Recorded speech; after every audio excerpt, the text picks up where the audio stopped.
From translation, TLB, the Living Bible. This 25th day of the year. Today we are reading passages Exodus 22 to 24. Exodus chapter 22, verses 1 to 39. If a man steals an ox or a sheep and butchers it or sells it, he must repay 5 animals for the ox and 4 for the sheep. If a thief is caught in the act of breaking in and is struck and killed, it is not murder. But if it happens in daylight, the one killed is considered a murderer. The other man should be brought to justice. A thief must repay double if he steals an animal, but is caught alive. If anyone lets his livestock graze in a field or vineyard, and they stray to graze in someone else's field, he must make restitution from the best of his own field or vineyard. If a fire breaks out and spreads into thorn bushes, so that it burns shocks of grain or the standing crop or the whole field, the one who started the fire must pay for the damage. If anyone gives to his neighbor money or goods for safekeeping, and they are stolen from the neighbor's house, the thief must repay double.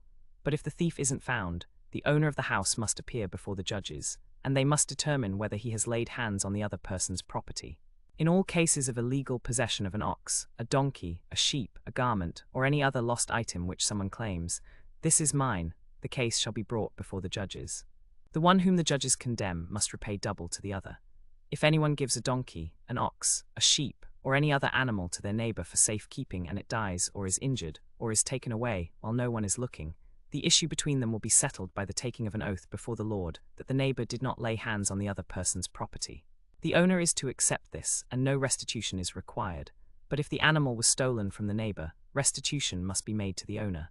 If it was torn to pieces by a wild animal, the neighbor shall bring the remains as evidence and need not pay for the torn animal. If anyone borrows an animal from their neighbor, and it is injured or dies while the owner is not present, they must make restitution. But if the owner is with the animal, the borrower will not have to pay. If the animal was hired, the loss falls on the owner.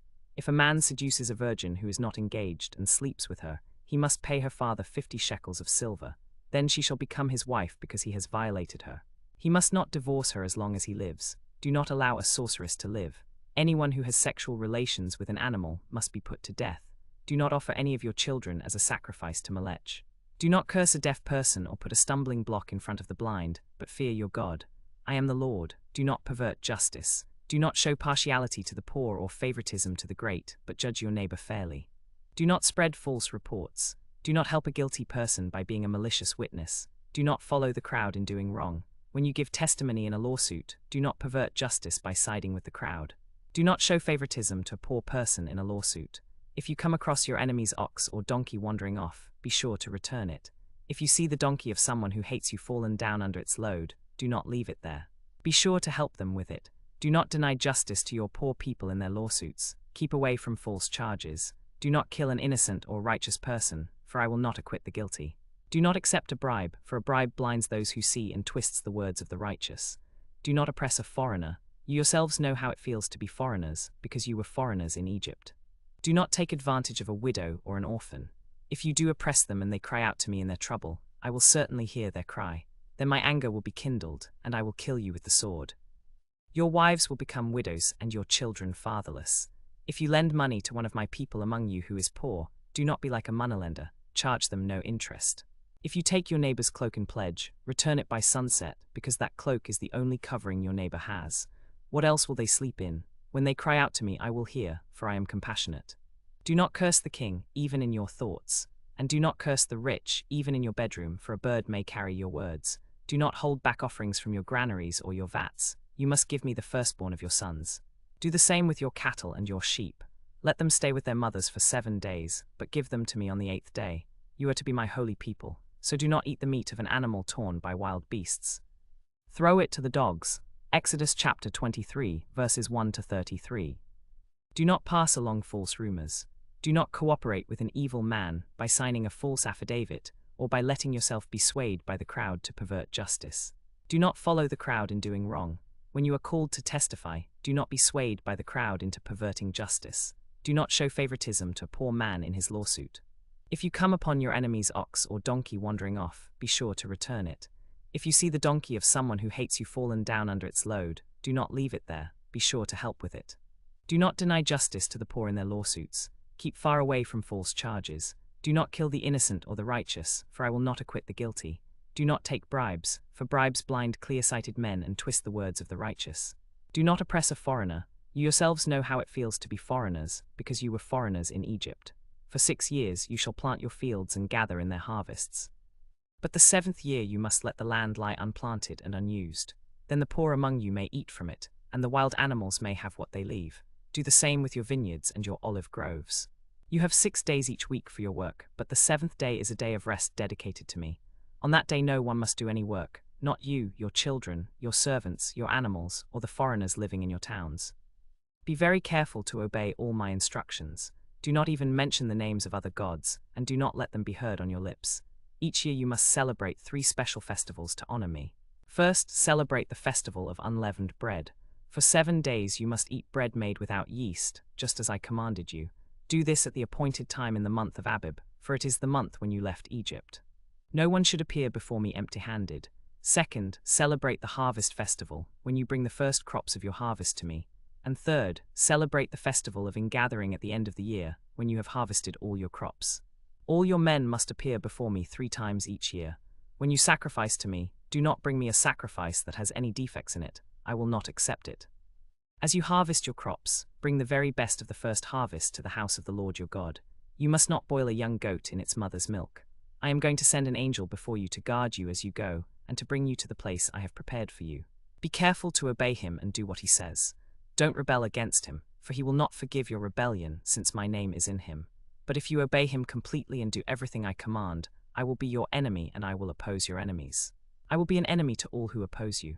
For my angel will go before you and bring you into the land of the Amorites, Hittites, Perizzites, Canaanites, Hivites, and Jebusites, and I will wipe them all out. You must not bow down to their gods or worship them or follow their religious practices. You must demolish their altars, smash their sacred pillars, and cut down their idols. You must worship the Lord your God, and I will bless your food and water. I will keep you from sickness. No woman will miscarry her baby or be barren in your land. I will give you full life spans. I will send my terror ahead of you and throw into confusion all the people among whom you come. I will make all your enemies turn and run away. I will send the hornet ahead of you to drive the Hivites, Canaanites, and Hittites out of your way. But I will not drive them out in a single year, because the land would become desolate, and the wild animals would multiply and harm you. I will drive them out a little at a time, until you have increased enough to take over the land.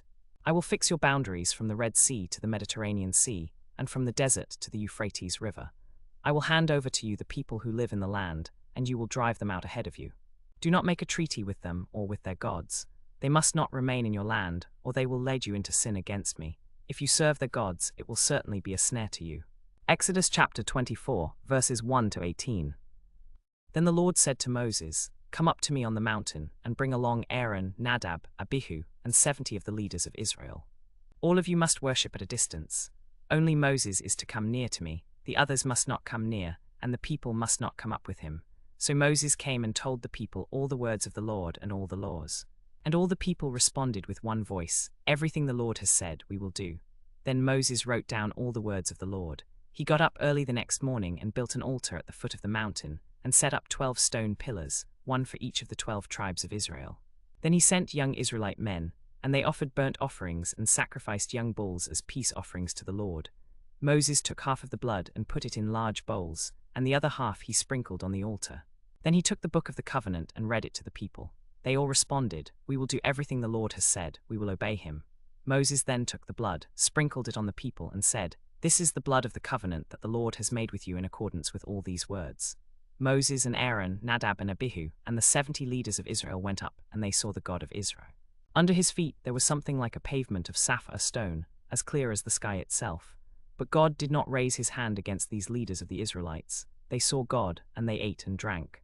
The Lord said to Moses, "Come up to me on the mountain and stay here, and I will give you the tablets of stone with the law and commandments I have written for their instruction."